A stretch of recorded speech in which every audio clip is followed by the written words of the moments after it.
Hi, this is Mato. Welcome to my online chess lecture.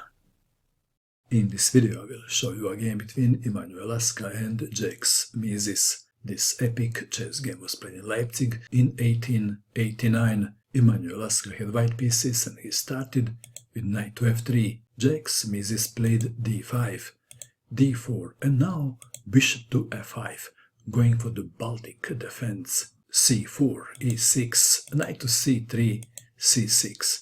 This is the Slav defense, with the light squared bishop outside the pawn chain. It looks like a London system reversed, doesn't it? e3, knight to d7, bishop to d3, bishop to g6, Lasker castled kingside, fng to f6, queen to e2, black to move, bishop to e7 was played, bishop to b4 and knight to e4 are played quite often too. Bishop to e7, b3 and Mieses castled kingside. Bishop takes on g6. This is very precise, isn't it? Lasker was waiting for black to castle to play bishop takes on g6. Because if it was done earlier, then the black rook would be on the semi-open file. H takes on g6. Bishop to b2, knight to b6, c5, attacking the knight and gaining the space on the board. And from b to d7, b4, knight to h7. If a5, then b5. Knight to h7, intending bishop to f6 and e5, attacking the white center. Knight to d2, bishop to f6, knight to b3, e5, quite a natural move. Rook from a to d1, aligning the rook with the black queen. E takes on d4, knight takes on d4, bishop takes on d4. Perhaps rook to e8 should have been considered. And if queen to c2, knight to g5, this seems like a sensible approach for black. Bishop takes on d4, rook takes on d4. Black to move, this is a very important moment of the game. Knight to e5 was played.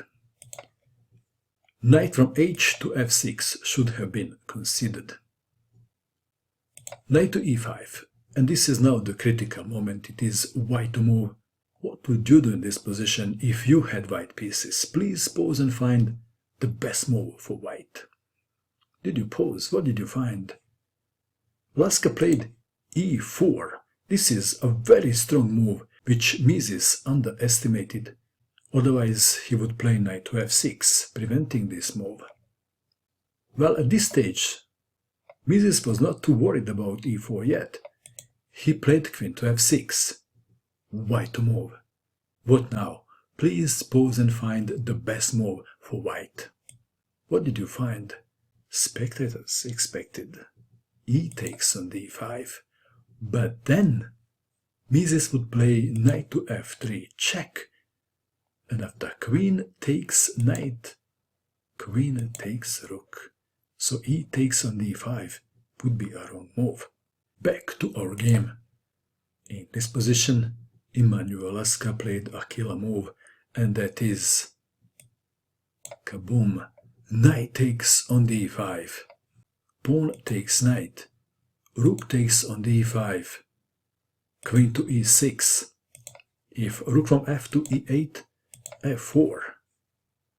So we have queen to e6, bishop takes on e5, rook from f to e8, rook to e1, knight to g5, f4, knight takes on e4, queen takes on e4, f6 attacking the pinned bishop. Queen to d4, black to move, queen to a6 was played. If f takes on e5, then one line goes like this. Rook takes pawn on e5, queen to f7, b5, rook from a to d8, rook takes rook check, rook takes rook, rook takes rook check, queen takes rook, queen to c4 check, king to h7, king to f2, and white is winning. Back to our game. Queen to a6 was played. attacking the pawn on a2. How to defend the pawn? Well, I really don't like to hurt this poor pawn's feeling, but he is not relevant to the story. Lasker invaded the 7th rank. Rook to d7 was played. F takes on e5. Queen to d5 check. King to h7. Queen to f7 threatening. Queen takes on g7 checkmate. Rook to g8 defending. White to move. White played a move and black resigned, and the move is rook to e3. Mieses resigned. One entertaining line goes like this. g5. Just to prolong the game. Rook to h3 check. Queen to h6. Queen to f5 check. King to h8. Rook takes queen check. G takes on h6. And then white plays the obvious, and the obvious is queen to h7 checkmate. What a masterpiece by Emanuel Lasker. What do you think of this game? And that is all. I hope that you enjoyed watching this video. I wish you good luck with your chess, and bye for now.